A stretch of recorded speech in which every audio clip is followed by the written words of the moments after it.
Everyone, true IAS and PCS में आप सभी का स्वागत है। प्रीवियस लेक्चर तक हम लोग बात कर रहे थे इस टॉपिक के बारे में कि नेचुरल सोर्सेज क्या हैं जो कुदरत में ऑटोमेटिकली मीथेन के जो एमिशंस होते हैं उसके अलग अलग सोर्सेज क्या हैं। तो उन सोर्सेज में अभी तक हम लोग बात कर चुके हैं। एक तो जस्ट अ मिनट, वेटलैंड्स के बारे में, इसके बारे में हमने देख लिया, टर्माइट्स के बारे में देख लिया और ओशंस के बारे में भी देख लिया। अब इस लेक्चर में एक नए फॉर्म ऑफ एमिशन के बारे में बात करते हैं जो कि अगेन एक नेचुरल सोर्स ही है एमिशन का, मीथेन का। वो है मीथेन हाइड्रेट्स। क्या होता है ये, इसके बारे में जानते हैं आगे बढ़ने से पहले। लेकिन एक बात कि अलग से इसके इस टॉपिक के ऊपर भी क्वेश्चन बन सकता है, ठीक है, कि मीथेन हाइड्रेट्स क्या हैं। मीथेन हाइड्रेट्स का दूसरा नाम दोस्तों होता है क्लैथरेट्स। मीथेन हाइड्रेट्स का दूसरा नाम होता है क्लैथरेट्स। ये बनते कैसे हैं, ध्यान से समझना इस प्रक्रिया को। देखो क्या है, आप इसको ना ऐसे समझ सकते हो कि अगर आप एक शहर से हो और आप पहाड़ों पे जा रहे हो, गर्मियों की छुट्टियां चल रही हैं, कोई वेकेशन है या जब भी आप पहाड़ों पे जा रहे हो और आपके शहर वाला ही पर्सन आपको वहाँ पर वो मिल गया और दोनों किसी एक ऐसी कंडीशन में फंसे हुए हैं कि सर्दी बहुत ज़्यादा है, कोहरा पड़ रहा है और गाड़ी ख़राब हो गई है। अब अगर एक ही शहर से हैं, गाड़ी के पीछे नंबर देखा कि उस पर जो भी है यूपी का नंबर डला हुआ था, एमपी का डला हुआ था, हरियाणा का था और आप भी वहीं से हो, तो होगा क्या कि दो आपस में जब लोग हैं एक दूसरे के शहर से हो और ऐसे किसी अनजान जगह पर किसी प्रेशर वाली कंडीशंस के अंदर फंस जाएं, तो दिमाग के अंदर एक साइकोलॉजिकल सेटिस्फेक्शन आ जाती है कि अच्छा यार, आप भी दिल्ली से हो, मैं भी दिल्ली से हूँ, आप भी नोएडा से हो, मैं भी नोएडा से हूँ, आप भी मुंबई से हो, मैं भी मुंबई से हूँ। तो ये वाली बात आ जाती है, राइट? ऐसा होता है कि नहीं होता है, पहले बताओ। होता है ना? तो यहाँ पर क्या है, मीथेन हाइड्रेट्स या क्लैथरेट्स जो बनते हैं वो, जैसे कि अभी हमने एक स्टोरी डिस्कस करी कि पहाड़ी इलाके में ठंड, मतलब ठिठुरती हुई ठंड पड़ रही है और दोनों पर्सन्स की गाड़ी खराब हो गई है। जब उन्होंने देखा गाड़ी के पीछे नंबर, तो दोनों एक ही शहर से थे, तो उनको लगा कि हम दोनों मदद कर सकते हैं दूसरे की और इस सिचुएशन से बाहर निकल जाएंगे। मीथेन हाइड्रेट्स या क्लैथरेट्स जो है वो कब बनते हैं, जब वाटर और मीथेन गैस आपस में कांटेक्ट में आते हैं। सबसे पहले हम यहाँ पर कुछ नेचर समझते हैं पानी का। पानी के अंदर है H2O, मीथेन का फॉर्मूला है CH4, राइट? इन दोनों के अंदर जो एक कॉमन रूप से जो चीज देखने को मिलती है वो देखने को मिलती है हाइड्रोजन एटम। इसके अंदर भी और इसके अंदर भी, राइट? इन दोनों के अंदर क्या है, देयर इज एन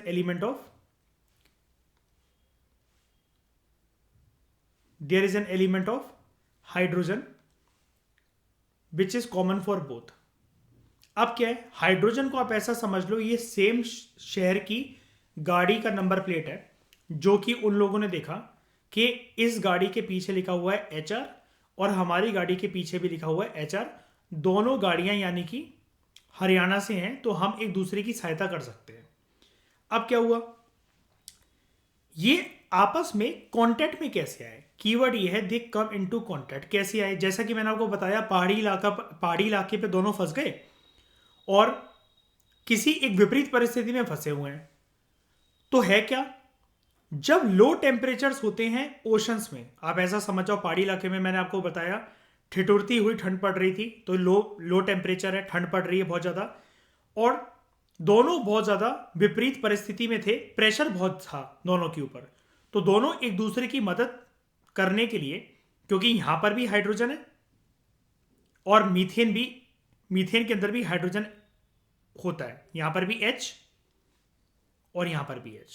ये स्टोरी याद रहेगी आप लोगों को, हमेशा याद रहेगी, ठीक है? ये इस कंसेप्ट को याद रखने का बहुत बेहतरीन तरीका लगा, मतलब मुझे, तो इसलिए मैं आपको बता रहा हूं। हाई प्रेशर से आप ऐसा समझ लो, हाई प्रेशर इंसान के ऊपर तब पड़ता है जब ऑब्वियसली बात है पर्सन पर्सन विपरीत परिस्थिति में फंस गया हो और ठंड पड़ रही है, पहाड़ी इलाके पे गाड़ी फंस गई, देखा दोनों गाड़ी के पीछे पीछे एच आर की नंबर प्लेट लगी हुई है, दोनों हरियाणा से हैं। यहां पर हरियाणा का मतलब क्या है, पानी के अंदर हाइड्रोजन, मीथेन के अंदर हाइड्रोजन, जान पहचान हो गई, हम दोनों के पास एच एच है, तो दोनों कांटेक्ट में चले आए। जब ये कांटेक्ट में ये बोलेंगे कि हम एक दूसरे की गाड़ी को ठीक करके निकलते हैं यहां से, और अब घबराने वाली बात नहीं है, चाहे सुबह हो जाए हम दोनों साथ ही रहेंगे, इसको बोलते हैं मीथेन हाइड्रेट्स या फिर क्लैथरेट्स। क्या आप लोगों को पहले बताओ फॉर्मेशन समझ में आया कि मीथेन हाइड्रेट्स या क्लैथरेट्स बनते कैसे, अगर बेसिक क्वेश्चन आ जाए, किन दो के पास आने से या किन दो के कांटेक्ट में आने से बनते हैं, पानी और मीथेन गैस, राइट। आगे बढ़े, अब देखो, अगर मुझे कुदरत में ये देखना है, अब कुदरत क्या, मुझे ये सोर्स तो पता लग ही गया है, मीथेन हाइड्रेट्स मिलेंगे का, इसने साफ तरीके से बता दिया ये ओशंस में पाए जाते हैं। ये ओशन में किस फॉर्मेट में मिलेंगे मुझे, अगर मैं पानी के अंदर एंटर करूं किसी भी ओशन में, मान लो मैं इंडियन ओशन ही जा रहा हूं, मुझे चाहिए मीथेन हाइड्रेट्स, या मैं पैसिफिक ओशन में हूं, आर्टिक ओशन में हूं, एटलांटिक ओशन में हूं, मैं कहां देखूं उसको, पानी में क्या वो घुले हुए हैं, या फिर अगर वो जो खारा पानी है उसको मैं पीऊंगा तो उसके साथ मेरे मुंह में मीथेन भी आएगा, क्या है ये, कहां मिलेंगे मुझे ओशंस के अंदर मीथेन हाइड्रेट्स। अरे मैं बता रहा हूं भाई, मीथेन हाइड्रेट्स जो होते हैं they are in the form of crystalline ice. बीच में मत बोला करो कोई भी, मीथेन हाइड्रेट जो होते हैं they are in the form of crystalline ice. Crystalline ice एक कैसी होती है, मान लो कि लो प्रेशर कंडीशंस है, जैसे पहाड़ी इलाकों पे अर्पित आप घूम रहे हो, और कुछ कुछ पहाड़ों पे भी घास तो होती है कि नहीं होती है ना। अब मान लो ठंड बहुत पड़ रही है, तो पहाड़ों पे घास में ऐसा, और जहां पर बहुत लो टेम्परेचर है ऐसा वहां पर भी हो सकता है, लेकिन शाइनी मान लो कि पहाड़ पर एक तो सर्दियों के दिन चल रहे हैं, ऊपर से आप पहाड़ पर हो और वहां पर कोई घास है, तो घास पे जैसे जो ओस रात को जम जाती है ना, क्रिस्टल क्रिस्टल वाली जो आइस होती है ना, वैसे हमें ये देखने को मिलते हैं। यानी कि एक तरीके से आप सिंपल भाषा में, अगर आप इसकी निचोड़ पे ना जाओ, बिल्कुल क्रिस्टल क्लियर मैनर में ना जाओ, तो आप ऐसा समझ सकते हो ये बर्फ की फॉर्म में हमें मिलती है, छोटे छोटे जो क्रिस्टल्स होते हैं बर्फ के, उस फॉर्मेट के अंदर हमें देखने को मिलती है, जैसे कि कोई चुस्की का गोला बना रहा हो। एक एक कहने का तरीका है, बस एक बात बता रहा हूं बस मैं, ओके। मीथेन हाइड्रेट्स, इसका मतलब क्या मैं ऐसा कह सकता हूं कि उन ओशंस के अंदर मयूर पानी का तापमान काफी ज्यादा लो होना चाहिए, यानी कि वो पानी, अगर मैं कुल मिलाकर 100 बात की एक बात करूं, वो पानी का तापमान काफी ज्यादा ठंडा होना चाहिए। ठंडा इस प्रकार से होना चाहिए कि वो पानी किसी भी एक्सट्रीम कोल्ड कंडीशंस के अंदर आइसी वाटर बन जाए, और ये आइसी वाटर ही तो होता है जो आइस के क्रिस्टल्स बनाता है। बताओ, हम पानी का ये वाला नेचर जानते हैं कि नहीं जानते हैं, बोलो बोलो, है ना। अगर आपने फ्रीजर में एक बोतल रखी हुई है मयूर कुछ टाइम के लिए, उसको पूरी बर्फ नहीं बनने दिया, लेकिन अगर आपने बीच में से उसको निकाल दी, तो कुछ आइस के क्रिस्टल्स तो आ ही जाते हैं ना आधे पानी में, या फिर चलो वो बर्फ बन भी गई थी और जब उसको पिघलने के लिए रख दिया आधे घंटे से लेकर 45 मिनट तक भरी गर्मी के अंदर, मई जून के अंदर, उसके बाद भी आइस क्रिस्टल तो आ ही जाएंगे अगर बॉटल को शेक करोगे। अब ओशन में पूरे के पूरे क्या है, क्या कोई भी ओशन फ्रोजन ओशन है क्या दुनिया में। एंटार्क्टिका में इतनी बर्फ, इतनी ठंडक होती है, आर्टिक रीजन में, पोलर रीजन में इतनी ठंडक होती है, क्या कोई भी ओशन पूरा का पूरा, मैं पूरे की बात कर रहा हूं, क्या पूरा बिना पानी के सिर्फ आईसी फॉर्मेट में है क्या। ऐसा तो नहीं है ना, पानी तो है, लेकिन वो पानी किसी भी वक्त जहां पर जब वेदर कंडीशंस वहां पर एक्सट्रीम लेवल पर जाता है, क्या वो बर्फ बन जाता है। बिल्कुल, तभी तो वहां पर हमें एक चीज देखने को मिलती है जिसको हम लोग क्या कहते हैं, आइस शीट्स। और देखा ना वहां पर पोलर बियर खड़ा रहता है, होता है कि नहीं होता ऐसा। अब यहां पर एक चीज देख लेते हैं,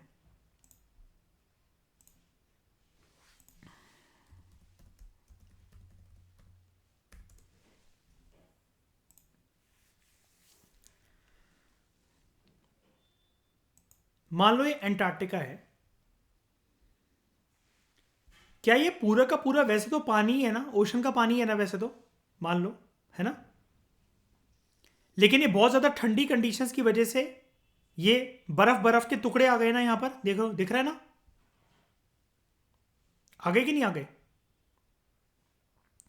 अब इन्हीं में, इन्हीं के अंदर, या फिर अगर आप इसके नीचे की तरफ जाओगे, नीचे की तरफ समझ रहे हो, मतलब पानी में गए और इस बर्फ, ये जो बर्फ का सोर्स है जहां मेरा माउस चल रहा है, इसके नीचे, इसके अंडरग्राउंड, यहां पर मीथेन के डिपॉजिट्स होते हैं।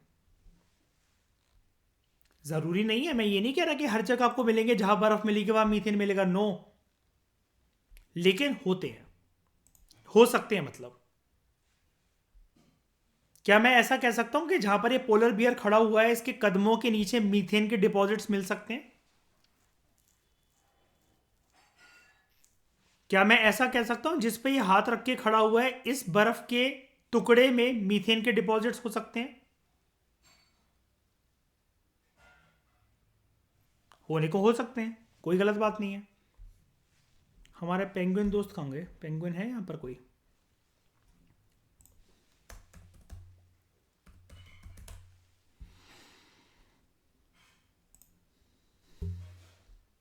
क्या हम ऐसा बोल सकते हैं, ये जो पेंगुइन्स हैं यहां पर, जिस बर्फ के टुकड़े पर ये खड़े हैं, यहां पर भी मीथेन के डिपॉजिट्स हो सकते हैं? मैं आपको सिर्फ इन्हीं ओशंस की पिक्चर क्यों दिखा रहा हूं, क्योंकि यही वो ओशंस हैं हर जगह पर।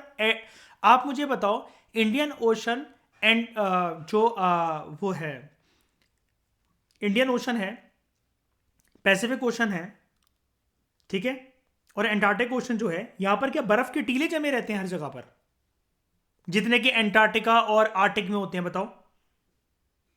इसलिए मैं यहां पर आपको ये इमेजेस दिखा रहा हूं, क्योंकि बर्फ ज्यादा यहां पर आपको मिलेगी, राइट, इतना तो जानते हो, ठीक है। अब इतनी फोटो आपने देख ली, अब एक बारी वापस आते हैं जरा। अभी मैं बताऊंगा कि ये मैंने क्यों दिखाया आपको। अब ये जितने भी जगह पर ये खड़े हुए हैं, सारे के सारे पोलर बियर, पेंगुइन वगैरह, क्या ये आइस के क्रिस्टल्स हैं? बिल्कुल लग रहा है ना जैसे बर्फ का गोला बनता है, जिसको आम भाषा में चुस्की कहते हैं, उसी बर्फ पे खड़े हुए हैं ये, जो कि धंस जाएगी। बताओ, अगर रोमांटिक मूवमेंट में मैं अपनी बंदी के साथ यहां पर कूदूं, ये बर्फ धसेगी नहीं? बताना जरा, अगर आंखों से देख पा रहे हो उसको, ये बिल्कुल बर्फ के गोले की तरह वैसी बर्फ है, ठोस नहीं है ज्यादा। क्या ये आइस क्रिस्टल्स ही हैं? ठीक है, तो methane hydrates are in the form of ice crystals, high pressure और लो टेम्परेचर की वजह से ओशंस के अंदर। क्या ये आसपास का जो वो है पानी है, क्या ये ओशन है? अगर मैं आपसे करूं कि एंटार्क्टिका में खड़े हैं अगर इस वक्त हम, ये ओशन ही है ना पूरा का पूरा, लेकिन उसके साथ साथ कुछ आइस क्रिस्टल्स भी दिख रहे हैं, बने कैसे? लो टेम्परेचर कंडीशंस की वजह से और हाई प्रेशर कंडीशंस की वजह से, ठीक है। अब यहां पर क्या होता है, मीथेन हाइड्रेट्स इस फॉर्मेट के अंदर आपको मिलते हैं, जिसको हम लोग आइस क्रिस्टल्स कह रहे हैं, ओशंस के अंदर। इसमें होता क्या है मीथेन हाइड्रेट्स के अंदर, या जिसको क्लैथरेट्स कहते हैं, मीथेन मॉलिक्यूल होते हैं, और एक एक मीथेन मॉलिक्यूल जो होता है, it is surrounded by a cage of interlocking water molecules. आप इसको एक बारी ध्यान से देख लो, इस बर्फ को आप एक बारी ध्यान से देख लो,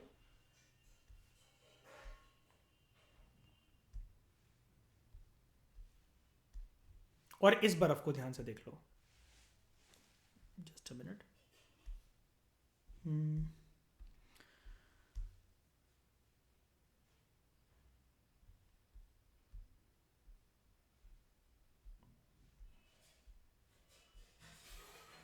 इसको ध्यान से देख लो एक बारी। ये ऊपर नीचे तो चलो फिर भी ठोस लग रही है, सख्त लग रही है, ऊपर की लग रही है ना चुस्की के गोले जैसी, जैसा वो मशीन घुमा घुमा कर वो बर्फ को बनाता है ना, वैसी बर्फ लग रही है। या नॉर्मल बर्फ भी देख लो, ठीक है। अब क्या है, मीथेन हाइड्रेट्स क्रिस्टलाइन आइस की फॉर्मेट के अंदर होते हैं, which consist of methane molecule surrounded by a cage of interlocking water molecules. बीच में एक मीथेन मॉलिक्यूल अगर है, ये आसपास सराउंडेड रहेगा बाय वाटर मॉलिक्यूल्स।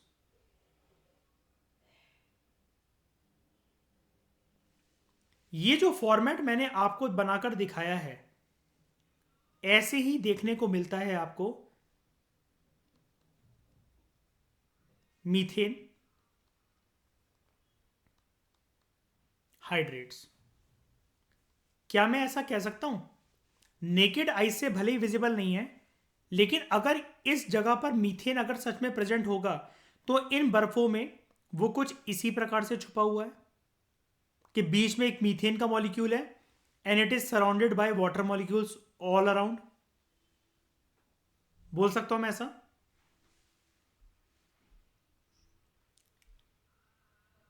नहीं, एक आप सॉलिड और लिक्विड को छोड़ो, अभी मैं वो बताऊंगा, अभी वो डिबेट आगे आएगी, लेकिन मैं ये बता रहा हूँ जहां पर अभी ये खड़े हुए हैं पेंगुइन्स या इनके पीछे जो टीले हैं, क्या मीथेन अगर यहाँ पर है, मीथेन के डिपॉजिट्स वो यहाँ पर मिल सकते हैं हमें कि नहीं मिल सकते? सॉलिड छोड़ो, हमेशा मीथेन सॉलिड फॉर्म में थोड़ी ना मिलेगा। हो जाएगा ना? ठीक है, इसको क्या कहेंगे हम लोग, मीथेन हाइड्रेट्स या क्लैथरेट्स इस फॉर्मेट के अंदर मिलते हैं हमें। ठीक है, अब क्या होता है,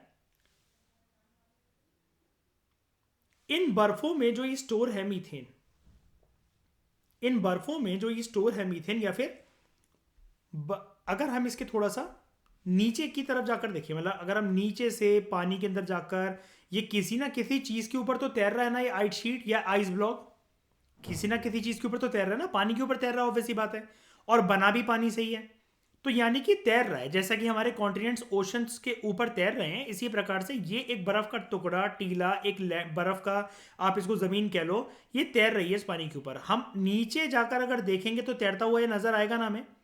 इसके नीचे क्या है, इसके नीचे और भी ठंडक है। ठीक है, इसको हम सरफेस पे नहीं ला सकते। अगर हम इसको सरफेस पे लेकर आए ना, तो क्या होगा, दो चीजें होंगी, एक तो प्रेशर कंडीशंस रिड्यूस हो जाएंगी, और जैसे जैसे ये सरफेस से ऊपर ऊपर जाता रहेगा, यानी कि मान लो ये है, ये है जमीन की जगह जहां पर चलो बर्फ ही है ना यहां पर, तो मैं बर्फ की जमीन को कुछ ऐसा बना दे रहा हूं ग्रे कलर से, और इसके अंदर मैं आपको बोल रहा हूं कि कुछ मीथेन जो है वो डिपॉजिट है, क्लैथरेट्स, मीथेन क्लैथरेट्स डिपॉजिट है, और उसके आसपास जो होते हैं वो मीथेन के पार्टिकल्स के आसपास कुछ ना कुछ वाटर मॉलिक्यूल्स ऐसे होते हैं। अगर मैं इसको किसी भी चीज़ के लिए, मान लो अब इंसानी दिमाग तो बहुत ज़्यादा चलता ही है आविष्कारों में, ये इन्वेंशन हो रही है, फलाना इन्वेंशन हो रही है, कल को इंसानों को मीथेन की ज़रूरत अगर पड़ गई और उन्होंने सोचा कि हम मीथेन को इन आइस शीट से एक्सट्रैक्ट करके लाते हैं, जैसे ही ऊपर लाओगे, अगर नॉर्मल ट्रायल मेथड पर ऊपर लेकर आए, एक बारी देखा, तो जैसे जैसे हम ज़मीन की सतह से ऊपर बढ़ते चलते हैं, और स्पेशली अगर ऐसे आइस शीट वाले रीजन से, पोलर रीजन से होते होते इक्वेटोरियल रीजन तक आ रहे हैं, क्या मैं आपसे ये चीज़ पूछ सकता हूँ, आप बाकी सारी चीज़ों की तो गारंटी लो चाहे ना लो, क्या टेम्परेचर बढ़ेगा बताओ as compared to polar regions? है ना? और इनका सबसे बड़ा जो दुश्मन होता है, जो इनके जीवन में सबसे बड़ा दुश्मन होता है, वो यही होता है, इंक्रीज इन टेम्परेचर। जहां तापमान बढ़ा, ठीक है, जहां तापमान बढ़ा तो ये करेंगे क्या, क्या मर जाते हैं? मरते नहीं है, देखते हैं अभी क्या होता है। जैसे ही इनको हम लोग ऊपर लाने की सरफेस से कोशिश करेंगे, एक तो प्रेशर रिड्यूस हो जाएगा, और तापमान जो है वो आसपास के एनवायरनमेंट का, एटमॉस्फेयर का, वो बढ़ने लग जाएगा, जिसकी वजह से कुल मिलाकर 100 बात की एक बात यह है कि आइस जो है वो मेल्ट होने लग जाएगी, बर्फ जो है वो पिघलेगी। एंटार्क्टिका की बर्फ को इक्वेटोरियल कंट्रीज में ला सकते हैं हम? क्या पॉसिबिलिटी है अभी? है ना, पिघल जाएगी, ऑब्वियस सी बात है। अब जब ये पिघलेगी ना, तो ये मीथेन किस में स्टोर्ड था? इस डायग्राम के हिसाब से ये मीथेन किस में था? बर्फ में था, कहां पर था, जैसे या हवा में था, कहां पर था अभी?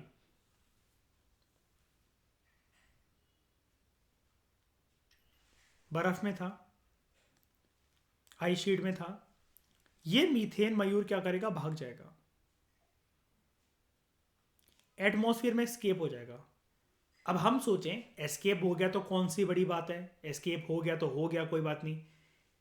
ये ना, अगर ये एस्केप होता चला गया और इंसानों ने इसे निकालने की कोशिश करी ना, या फिर इंसानों की हरकतों की वजह से अगर ये ऐसी बर्फ की चादरें पिघलती पिघलती जिनके अंदर मीथेन है ये रिलीज होता हुआ चला गया ना, तो इंसान सोचे कि कोई बात नहीं, नहीं निकाल पाए, नहीं निकाल पाए, नहीं निकाल पाए, इंसान ही एक दिन निकल लेंगे अल्लाह के पास।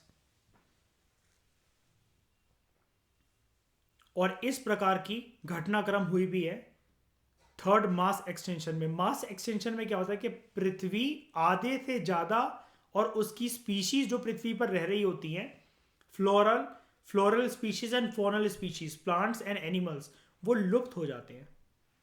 अभी हम देखते हैं आगे चल के।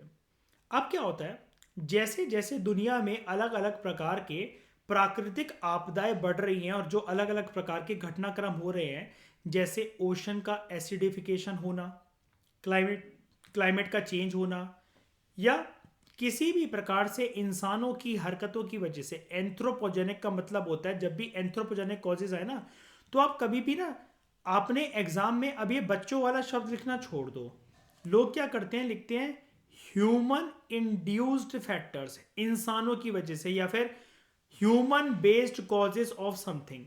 नेवर यूज ह्यूमन इंड्यूस्ड और ह्यूमन बेसिस। ह्यूमंस का वर्ड आपको यूज ही नहीं करना है। आपको एक स्टैंडर्ड फॉर्मेट में पढ़ा लिखा जो इंसान होता है वो बोलता है यूपीएससी के मीन्स में anthropogenic factors. Anthropogenic factors are understood as इंसानी वाले फैक्टर्स, जो इंसान की हरकतों की और प्रक्रियाओं की वजह से होते हैं। ठीक है, तो ओशन एसिडिफिकेशन, क्लाइमेट पर्यावरण का चेंज होना, ठीक है, क्लाइमेट चेंज होना, जलवायु का बदलना, एंड एंथ्रोपोजेनिक डिस्टर्बेंस की वजह से ये क्लैथरेट्स जो बर्फ की चादरों में जो स्टोर्ड हैं ये हो जाते हैं डीस्टेबलाइज। जब ये डीस्टेबलाइज होते हैं, किसी भी चीज़ को अगर हिलाओगे, जो चीज़ शांत से बैठी हुई है, आपने कोई ढक्कन हिला दिया, कोई ड्रम हिला दिया वो करके, तो उसकी चीज़ें अगर फुल थ्रॉटल पर भरी हुई हैं उसके अंदर, तो वो उसका लीकेज होगा या वो चीज़ एस्केप होगी। ठीक है, it leads to the release of an immense amount of methane, जिसकी वजह से मैं आपको बता रहा था मास एक्सटेंशन हो सकता है। और मास एक्सटेंशन को नॉर्मल एक्सटेंशन ना बोलकर ये आगे वर्ड हम लोग मास इसलिए लगाते हैं क्योंकि ऑलमोस्ट 50% टू 90% स्पीशीज उस जमाने की, उस एरा की, उस डिकेड की, उस सेंचुरी की लुप्त हो जाती हैं। सिर्फ एक पर्टिकुलर कॉन्टिनेंट या पर्टिकुलर रीजन या पर्टिकुलर कंट्री से नहीं, पूरी की पूरी इस पृथ्वी पर। मीथेन हाइड्रेट जो है ये और भी कई जगह पर ट्रैप्ड है। बात घुमा फिरा के लेकिन वही है, जिस जगह पर हमारे पोलर रीजन्स सिचुएटेड हैं, जो पोलर लैटिट्यूड्स हैं, वहां पर हमने ज्योग्राफी में एक चीज पढ़ी थी। हालांकि उसका नाम हमने वहां पर नहीं लिया था अभी तक, आई एग्री। अभी तक हम उस लेवल पर पहुंचे नहीं है ज्योग्राफी की अपनी डिस्कशंस में। अभी तक हम लोग सिर्फ 8th 7th क्लास पे ही हैं। लेकिन हमने एक चीज़ पढ़ी थी। सबसे पहले मैं आपको एक चीज़ दिखाता हूँ। Ice covered roads.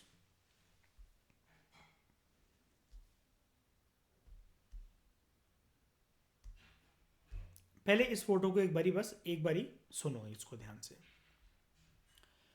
अगर ये रोड जो है बर्फ से ढक गई है, तो क्या मैं ऐसा मान के बैठ जाऊं क्या कि अब इस पे रोड जैसी कोई चीज नहीं है इसके नीचे? बताओ,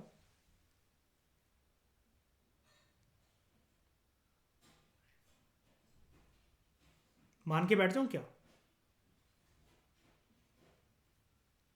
नहीं ना, बिल्कुल नहीं मान सकता। चलो रोड के किनारे देखते हैं जरा। दुनिया का एक कुदरती फिनोमिना क्या है, क्या कोई भी प्लांट की ग्रोथ विदाउट सॉइल हो सकती है लंबे समय तक? इतने ऊंचे ऊंचे प्लांट बर्फ, सिर्फ बर्फ पे सपोर्ट होकर ग्रो हो सकते हैं क्या? नहीं। अरे Anuj, all over the world possible है ऐसा ये फिनोमिना। बर्फ में हो जाएंगे, इतने ऊंचे ऊंचे पेड़ उग जाएंगे। नीचे कोई भी नहीं है, बेस मतलब सिर्फ बर्फ ही बर्फ है। अपने फ्रीजर में उगा के दिखाना मुझे, जरा फोटो भेजना।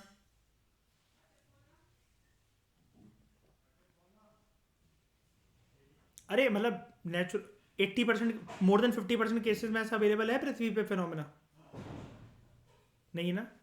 क्या मैं ये बोल सकता हूं कि यहां पर मयूर कोई ना कोई मिट्टी जरूर थी, लेकिन वो बर्फ की वजह से ढक गई है, जिस प्रकार से रोड ढक गई है?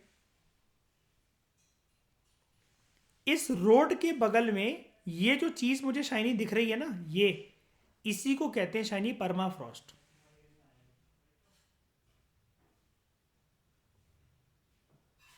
क्या है परमाफ्रॉस्ट की डेफिनेशन? आ गया। मैं इसको करता हूँ, ब्लू कलर से हाईलाइट कर रहा हूँ। परमाफ्रॉस्ट का मतलब ये होता है, जैसे मैंने रोड का एग्जांपल तो लिया है, तो टेम्पररी बेसिस पर कल को देखो, अब मयूर ऐसा, अनुज ऐसा भी कह सकते हैं, सुबह सुबह यहाँ से देखो सूरज, आसमान साफ हो गया, सूरज निकलेगा, ये रोड भी हो सकता है ये बर्फ यहाँ से पिघल जाए और ये भी साफ हो जाए, तब तक ये भी धुल जाए और ये पूरा यहाँ पर पानी पानी हो जाए और ऐसा लगे कि बारिश हुई है यहाँ पर बहुत ज़्यादा। नॉर्मल नेचुरल बातें करो, मतलब आप लोग सब, जैसे अगर समझना है एनवायरमेंट साइंस वगैरह के टॉपिक को, तो real life real situation based बातें करा करो, है ना? ऐसे ही होगा कि नहीं होगा बताओ? होगा। मतलब मान लो कि यहाँ से सुबह बहुत तेज धूप निकल जाए, तो जो सड़क की जो ये बर्फ है ये पिघल जाएगी और आसपास की बर्फ भी पिघलना स्टार्ट हो जाएगी। हो सकता है मयूर, हो सकता है कि नहीं हो सकता? अब यहां पर क्या है कि जैसे जैसे जैसे यहां पर मान लो ये बर्फ है,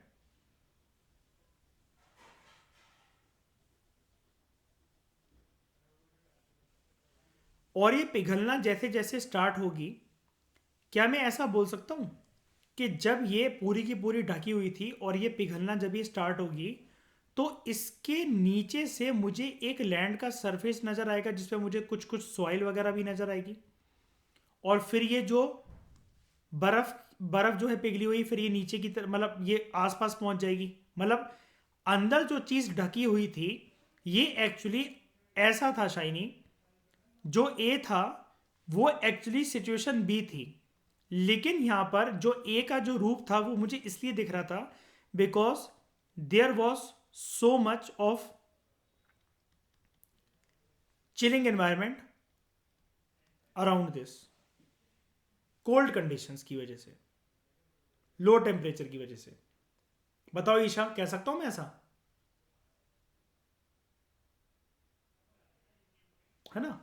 अब पोलर रीजन्स में क्या होता है, बर्फ वैसे अपने आप, देखो आजकल तो एंथ्रोपोजेनिक कॉजेस की वजह से इंसान ने तो पृथ्वी का कोई रीजन नहीं छोड़ रखा, जैसा कि हम हिंदुस्तान में बार बार एक टर्म यूज करते हैं अपने लेक्चर्स में, कश्मीर टू कन्याकुमारी, गुजरात टू अरुणाचल, अंडोमान निकोबार, सारे पूरा इंडिया जैसे हम कवर करते हैं।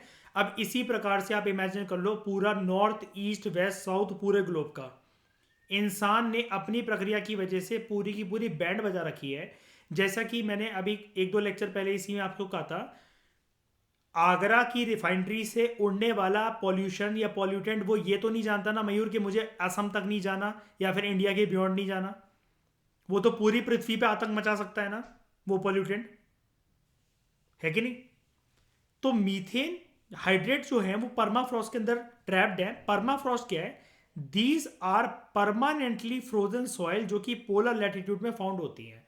अब पोलर लैटिट्यूड्स में जो ये परमानेंटली फ्रोजन सॉइल्स है, नीचे जो जमीन है उस पर मिट्टी थी, तभी तो वहां पर कुछ ना कुछ हल्की फुल्की ही सही, बहुत कम रीजन्स में ही सही है, पोलर रीजन थोड़ा काफी बहुत बड़ा होता है, अगर हम किसी एक चीज को कह रहे हैं कि पोलर लैटिट्यूड या पोलर रीजन, किसी ना किसी प्रकार की वेजिटेशन अगर वहां पर थी, या मान लो नहीं भी थी, एक सिंगल वेजिटेशन नहीं दिख रही वहां पर, छोटे से छोटा पौधा या फिर कोनिकल प्लांट्स वगैरह, कोनिकल ट्रीज जो वगैरह है, एक सिंगल नहीं दिख रहे मुझे, इट्स ओके।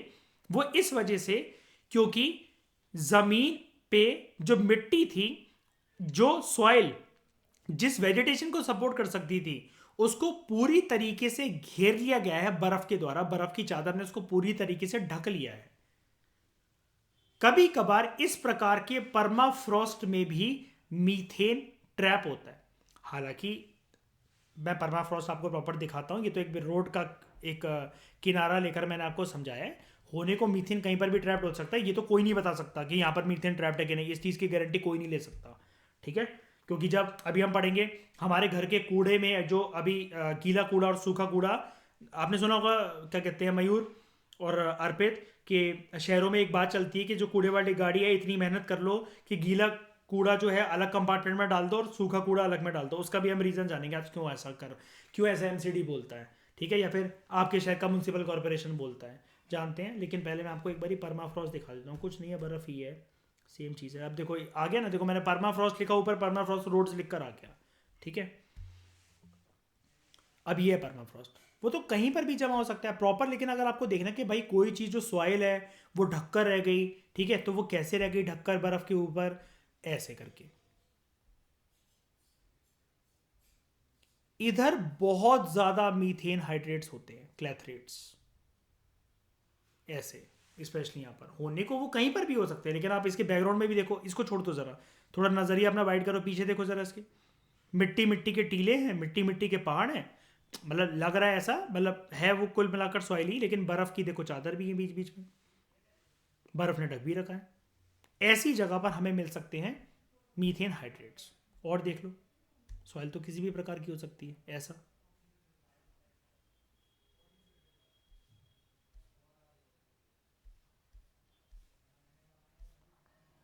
आप सियाचिन वगैरह अगर जाओ या फोटोज़ देखो वहाँ की, तो आपको दिखेगा।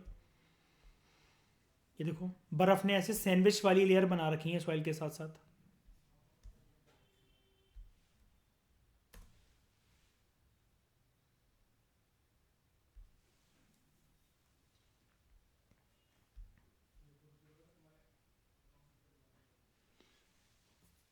ये देखो, मिट्टी भी है, बर्फ़ भी है, ज़मीन का टूटा हुआ टुकड़ा है। हाँ मतलब वो, अरे तोड़ा होगा उसने तो, मतलब आ गई है, मतलब कैसे भी करके, मतलब वो, पता है ये क्या है इन रीजन्स में, पता है क्या है मयूर, सुबह धूप निकल रही है तो वो पिघल रही है, रात तक जाते जाते फिर ठंडा हो जा रहा है, तो एक के ऊपर एक के ऊपर एक के ऊपर लेयर चढ़ते चढ़ते सैंडविच होती चली जा रही है। जैसे आप बार बार ना कीचड़ में पानी को डाल डाल के फ्रीजर में रखोगे ना, अगर प्लांट की थोड़ी सी आज मिट्टी लेना एक चम्मच, थोड़ा सा पानी लेना, फ्रीजर में रखना, आइस क्यूब बनाना उसका, फिर उसको पिघलाना, फिर उसका आइस क्यूब बनाना, रोज उसका कलर टेक्सचर, कभी आधा पानी आधा बर्फ आधा सॉइल, वो दिखता रहेगा वो आपको, कुछ ऐसे, कुछ ऐसे। और एक मैं दिखाता हूँ,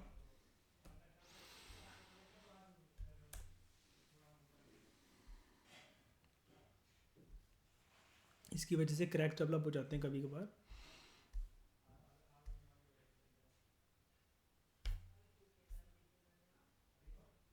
ठीक है, इतना काफ़ी है हमारी एक्सप्लेनेशन के लिए। It is like,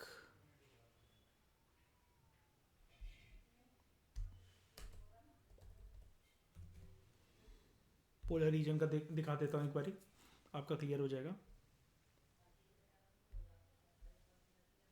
just because ये ऐसे बन गया है ईशा, तो इसका मतलब ये तो नहीं है ना कि इसके नीचे सॉइल नहीं है, नहीं ना।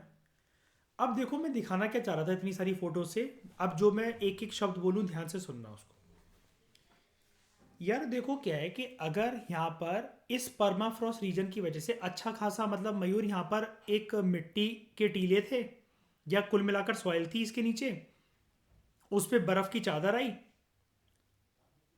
मान लो कि इस जमीन को वेट होगा कि कल को सूरज निकलेगा और इस बर्फ की चादर को हटा देगा, लेकिन बर्फ, बर्फीली हवाएं आते आते इतनी बर्फ पटकती चली गई यहाँ पे कि वो रोज सूरज निकल रहा है, लेकिन उसकी तपिश इतनी नहीं है कि इसको वो पिघला सके, ठीक है।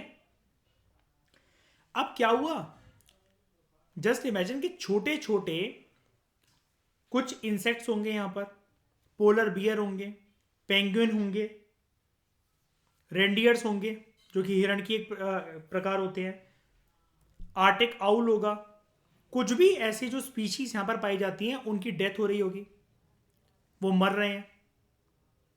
उधर भी डिकम्पोजिशन का प्रोसेस हो रहा है, भले ही स्लो हो रहा है लेकिन होगा, कोई ना कोई तो फीड करेगा उस पर। अब इन बर्फों के अंदर क्या है, मान लो कि मीथेन आते आते 500,000 साल या कुछ सैकड़ों साल के अंदर उसने जगह बना ली। अब क्या है, अब यहां पर ये रीजन जो है, अब ये एक तरफ कुआं और एक तरफ खाई वाली बात हो गई है क्या। इंसानों को अगर यहां से मीथेन निकालना है किसी भी एक यूज के लिए, उस या फिर स्टोर स्टोर मतलब एक स्टोर्ड मीथेन निकालना है, कुछ भी करना है, अब ये प्रक्रिया बहुत टफ है। क्यों, अगर हल्का सा भी मीथेन अगर ऊंच नीच होकर निकला और कुछ अगर एस्केप कर गया, तो इस पूरे रीजन में जस्ट इमेजिन कि पूरा का पूरा मीथेन ही मीथेन है इन सब बर्फों के अंदर। ये अगर एस्केप होकर एटमॉस्फेयर में गया ना, तो ये मानव जीवन को खत्म करने की दम रखता है इतना मीथेन। कैसे, उसको समझते हैं। Overall the amount of methane stored in these hydrates globally is estimated to be very large. क्यों? आर्टिक रीजन और Antarctic region, north pole south pole, बर्फ ही बर्फ, बर्फ ही बर्फ, बर्फ ही बर्फ, और वहां मीथेन बहुत ज्यादा स्टोर्ड है। उधर के ओशंस के आसपास भी स्टोर्ड है, जहां थोड़ा थोड़ा पानी है, फिर बर्फ है, और परमाफ्रॉस्ट वाले रीजन भी, जैसा कि आपको दिख रहे हैं पोलर रीजन्स में प्रॉपर परमाफ्रॉस्ट है। यहां पर कुछ ऐसे बन गए हैं रीजन्स, मिट्टी भी है, समुद्र भी है, बर्फ के टीले भी हैं, और यहां पर मीथेन ने अपना घर बसा लिया है। ठीक है।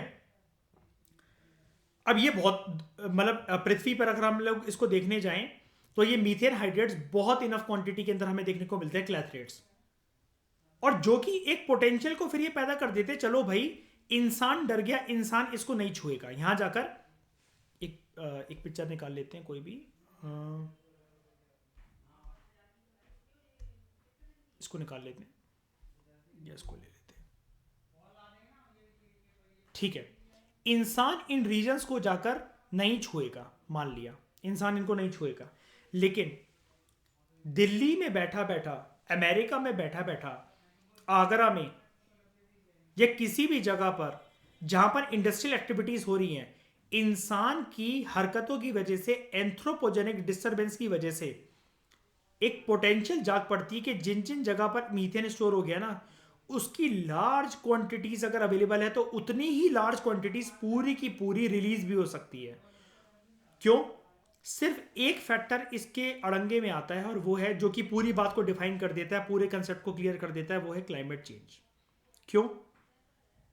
क्लाइमेट चेंज की वजह से आपको पता होगा, अभी कुछ साल पहले, हालांकि अब वो चीज़ ठीक हो गई है, लेकिन एंटार्क्टिका में एक ओजोन होल डेवलप हो गया था। जब हम लोग छोटे थे तो पढ़ते थे अक्सर एनसीईआरटी को, इस चीज़ को, एनसीईआरटी में इस चीज़ को, है ना।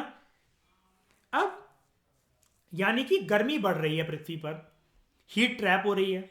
ग्रीन हाउस गैस का मतलब ही यही है, ग्लोबल वार्मिंग सोने पे सुहागा, ये ग्रीन हाउस गैस और ग्लोबल वार्मिंग बिल्कुल एक दूसरे की जान, स्पाउसेज हैं एक दूसरे के, गर्मी बढ़ाते हैं और ट्रैप कर लेते हैं हीट को, जिसकी वजह से कल को ये बर्फ पिघलेगी। अब सिंपल सी एक लॉजिक बता दो, इतनी जो तुम्हें एक्सप्लेनेशन बताई है, अगर यहाँ की या किसी भी रीजन की, अगर जब जब ये बर्फ पिघलेगी, और जब हमने ये एज्यूम करा है कि यहाँ पर मीथेन हाइड्रेट्स के डिपॉजिट्स हैं बहुत सारे, तो ये कहाँ रिलीज होंगे बताओ। अब इंसान तो जा नहीं रहा इनको निकालने, लेकिन ये ऑटोमेटिकली निकलती चली जा रही है, दिन प्रतिदिन, महीने, साल, हफ्तों में। कहां पहुंचेगी ये बताओ? एटमॉस्फेयर में।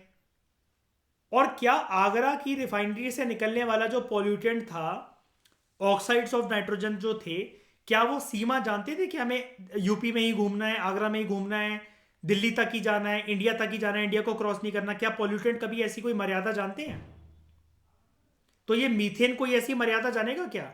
यहां पर मान लो कि कोई भी इंसान आपको दिख रहा है, नहीं दिख रहा, लेकिन यहां से रिलीज होने वाला मीथेन क्या दिल्ली में बैठे या फिर अमेरिका में बैठे या न्यूजीलैंड में बैठे किसी इंसान को मारने की दम रखता है क्या पृथ्वी पर? बताओ, बोलो बोलो। रखता है। ये है पूरी की पूरी प्रक्रिया।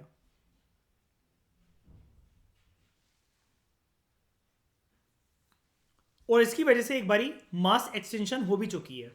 कैसे? उसका नाम था Permian Triassic extension event, third मास एक्सटेंशन। हमने ये सारे के सारे 6 मास एक्सटेंशन पढ़े थे। सिक्स्थ मास एक्सटेंशन या अपकमिंग मास एक्सटेंशन के बारे में यूपीएससी ने 2018 में क्वेश्चन पूछा था। ठीक है। जो Permian Triassic PT extension event है, इसको हम लोग ग्रेट डाइंग इवेंट भी कहते हैं। क्या हुआ था, कैसे हुआ था, जरा जान लेते हैं। आज से 252 मिलियन ईयर्स अगो पहले ये हुआ था।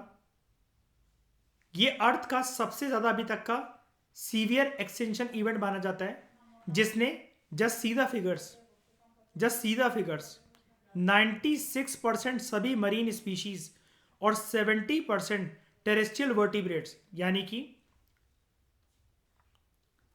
सीज एंड ओशंस में मिलने वाले समुद्री जीव जंतु, और टेरेस्ट्रियल का मतलब लैंड पे मिलने वाले जीव जंतु, ठीक है, उनको उनकी पॉपुलेशन कम नहीं करी थी, उनको एक्सटेंट बना दिया था, एक्सटेंट, लुप्त हो गए पूरी तरीके से। और बहुत सारे प्रकार के अर्थ पर इंसेक्ट्स हो सकते थे। It is the only known mass extension of insects. बहुत हाई क्वांटिटी में इंसेक्ट्स की एक्सटेंशन हो गई थी, वो लुप्त हो गए पूरी तरीके से। क्या क्या कॉजेज सजेस्ट करे जाते हैं इसके पीछे, द ग्रेट डाइंग इवेंट के पीछे?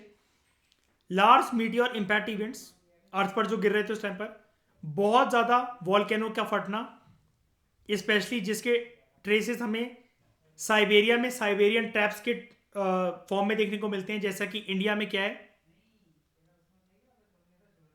डेकन ट्रैप। डेकन सॉइल कैसी है, कौन से कलर की है? Black soil. कैसे कह सकते हैं कि यहां पर ये जो ब्लैक सॉइल है तो वॉल्केनो हुआ करता होगा? एविडेंसेस कि काली है। And this soil is suitable for which kind of cultivation, crop? क्या इस सॉइल पे पानी ज्यादा डालना पड़ता है क्या? नहीं, it is a kind of dry and semi arid, right? Cotton की खेती में पानी डालना पड़ता है क्या बहुत ज्यादा? बताओ। नहीं ना। उसके बाद ग्रीन हाउस गैस इफेक्ट का रन अवे होना, which is triggered by the sudden release of methane from the sea floor. एकदम से मीथेन जो सी फ्लोर में स्टोर्ड थी वो एस्केप हो गई। और ये जब इवेंट हुआ था, ये किसकी वजह से हुआ था कि मीथेन सी फ्लोर से वो क्यों हो गई लुप्त? इस टाइम पर तो भाई इंसानी प्रक्रिया और ये सब जो इंडस्ट्रियलाइजेशन जो इवेंट्स वगैरह, तो ऐसा तो दूर दूर तक एक नामो निशान नहीं था, दूर दूर तक नहीं था। फिर कैसे हो गया ये? नहीं नहीं नहीं, methane producing microbes known as methanogens.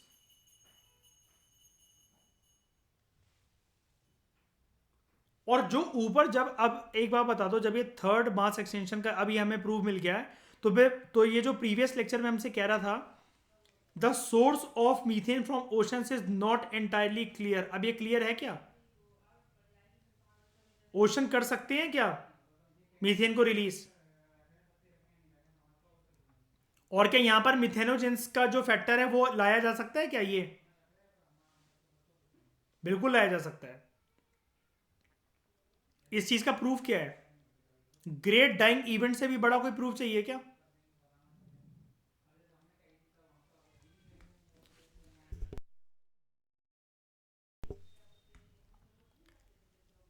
यहां तक आपको ये चीज क्लियर हुई?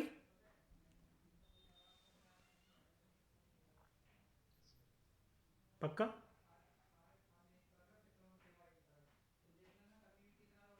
बताओ बताओ।